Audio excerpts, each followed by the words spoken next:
नमस्कार दोस्तों, स्वागत है आप सभी का हमारे YouTube चैनल में। मित्रों, आज की इस वीडियो में हम एक ऐसे रहस्य की चर्चा करने जा रहे हैं जिसे सुनकर शायद आप चौंक जाएंगे। आज हम आपको बताएंगे कि श्री राम, जिनका नाम लेते ही करोड़ों लोगों का सिर श्रद्धा से झुक जाता है, वो दरअसल राजा दशरथ के पुत्र नहीं थे। जी हां, आपने सही सुना, राम दशरथ के पुत्र नहीं थे। अब आप सोच रहे होंगे कि यह कैसे संभव है। यह तो बिल्कुल झूठ लग रहा होगा आपको। राम को तो सारा संसार दशरथ का ही बेटा मानता है, फिर यह कैसे कहा जा सकता है कि राम दशरथ के पुत्र नहीं थे। दोस्तों, आपकी यह शंका भी जायज है, क्योंकि समाज में, धर्म ग्रंथों में और जनमानस में यही स्थापित है कि राम दशरथ के पुत्र हैं। लेकिन इस बात का एक बहुत बड़ा रहस्य है जो आज इस वीडियो में आपको विस्तार से बताएंगे। मित्रों, जब भी किसी बात में लेकिन, किंतु, परंतु जैसे शब्द जुड़ते हैं तो समझ लीजिए उस बात के पीछे कोई गहरा रहस्य जरूर छुपा होता है। आज हम उसी रहस्य का पर्दा उठाने जा रहे हैं, इसलिए आपसे अनुरोध है कि इस वीडियो को शुरू से अंत तक जरूर देखें, तभी आपको इस रहस्य की पूरी जानकारी मिल पाएगी। बात उस समय की है जब अयोध्या के राजा दशरथ एक बार देवताओं और असुरों के युद्ध में देवताओं की सहायता करने स्वर्ग पहुंचे थे। दशरथ अपने पूरे शरीर के साथ स्वर्ग गए थे और देवताओं की ओर से असुरों के खिलाफ युद्ध लड़ा था। राजा दशरथ की वीरता के चलते देवताओं को विजय प्राप्त हुई। देवताओं ने प्रसन्न होकर कहा, हे दशरथ, अब आप अपने राज्य लौट जाइए, आपने देवताओं का कर्तव्य निभाया है। अब दशरथ जी स्वर्ग से धरती की ओर लौट रहे थे। तभी उन्होंने अंतरिक्ष में एक काले रंग का पुरुष देखा जो उनकी ओर पीठ करके खड़ा था। यह दृश्य देखकर दशरथ ठिठक गए और बोले, अरे भाई, तुम कौन हो? मेरी ओर मुंह करके क्यों नहीं खड़े होते? क्या तुम्हें पता नहीं मैं कौन हूं? मैं अयोध्या का राजा दशरथ हूं, देवताओं का सहयोगी। उस काले पुरुष ने कहा, हे दशरथ, मुझसे कुछ मत पूछो, अपने रास्ते जाओ, मेरा चेहरा देखना तुम्हारे लिए शुभ नहीं होगा। पर दशरथ ठहरे जिद्दी। उन्होंने कहा, नहीं, मैं तुमसे जाने बिना, तुम्हारी सच्चाई जाने बिना आगे नहीं बढ़ूंगा। तब वह पुरुष बोला, हे दशरथ, मैं शनिदेव हूं, मेरी दृष्टि अत्यंत अशुभ है। मैं तुम्हारे जैसे धर्मात्मा राजा पर अपनी दृष्टि डालकर तुम्हें कष्ट नहीं देना चाहता, इसलिए पीछे मुंह करके खड़ा हूं।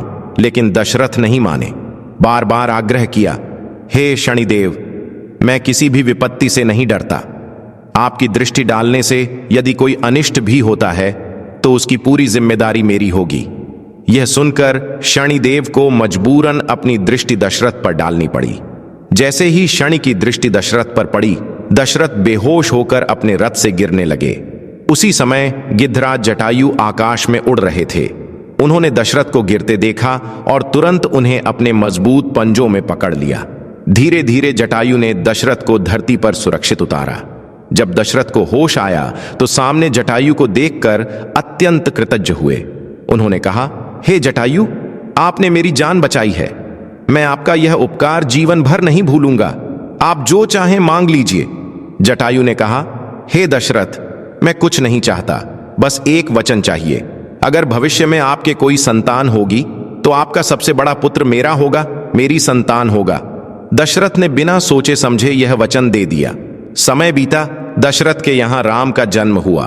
दशरथ ने जटायु को बुलाकर कहा, यह लो तुम्हारा पुत्र, जैसा वचन दिया था। जटायु ने कहा, अभी मैं इसे नहीं ले जाऊंगा, सही समय आने पर ले जाऊंगा, तब तक आप इसे पालिए, संभालिए। दशरथ ने सहर्ष स्वीकार किया और राम का पालन पोषण शुरू हुआ। यही कारण है कि राम वास्तव में दशरथ के नहीं बल्कि जटायु के पुत्र थे। अब आप सोच रहे होंगे कि यह प्रमाण कैसे है। जब विश्वामित्र दशरथ के पास राम को मांगने आए, तब दशरथ ने राम को देने में बहुत आनाकानी की। तुलसीदास जी ने लिखा भी है, चौथेपन पायो सुतचारी, प्रवचन नहीं कह बचारी। दशरथ ने कहा, ये चार पुत्र मेरे प्राणों से भी प्रिय हैं, पर राम को देना संभव नहीं। यह आनाकानी इसीलिए थी क्योंकि राम दशरथ के अपने पुत्र नहीं, जटायु की अमानत थे। अब एक और प्रमाण सुनिए। दशरथ की मृत्यु के समय अंतिम संस्कार भरत ने किया। हिंदू धर्म में पिता का अंतिम संस्कार बड़ा बेटा करता है या फिर सबसे छोटा बेटा। राम बड़े थे, शत्रुघ्न सबसे छोटे। फिर भरत ने क्यों किया? क्योंकि असल में भरत दशरथ के सबसे बड़े पुत्र थे। राम तो जटायु के पुत्र थे, इसलिए राम ने जटायु का अंतिम संस्कार किया था, न कि दशरथ का। यह पूरी कहानी हमें यही बताती है कि राम का संबंध खून के रिश्ते से नहीं, बल्कि वचन और धर्म के रिश्ते से दशरथ से था। राम असल में जटायु के पुत्र थे, दशरथ के पुत्र नहीं। तुलसीदास जी की चौपाइयां और यह कथा स्पष्ट करती है कि राम की असली पहचान क्या थी। तो दोस्तों, उम्मीद है ये जानकारी आपके लिए नई थी और आपको सोचने पर मजबूर कर देगी। अगर आपको ये रहस्यमय जानकारी अच्छी लगी हो तो वीडियो को लाइक करें, चैनल को सब्सक्राइब करें और अपनी राय नीचे कमेंट में जरूर बताएं। धन्यवाद।